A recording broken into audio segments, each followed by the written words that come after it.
আমরা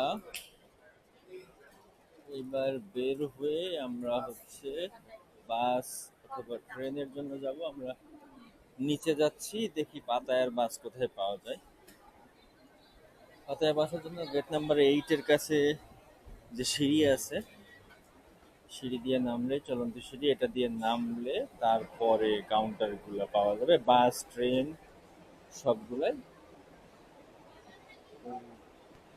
নিচের কাউন্টারই আছে। পাতায়া ওয়াইন, ওই যে কাউন্টার গুলা, ওইখান থেকেই পাওয়া যাবে টিকিট।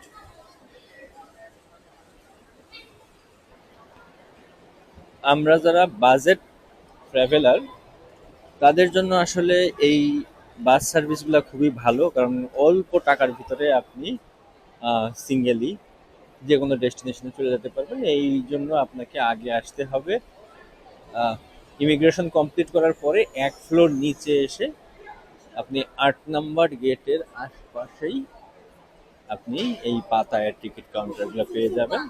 পাতায়ার টিকিট কাউন্টারে আসলে আপনি দেখে নিতে পারবেন কখন কি কোনভাবে বাস যায়। এইখান থেকে একেবারে এয়ারপোর্ট থেকে যাওয়া যাবে, অন্য কোথাও যাওয়ার প্রয়োজন পড়বে না।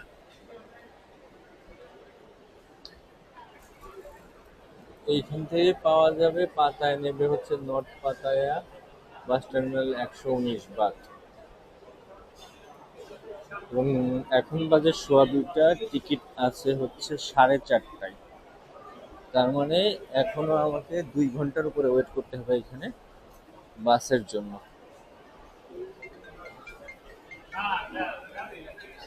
এইটাই আছে হচ্ছে 4টার সময়।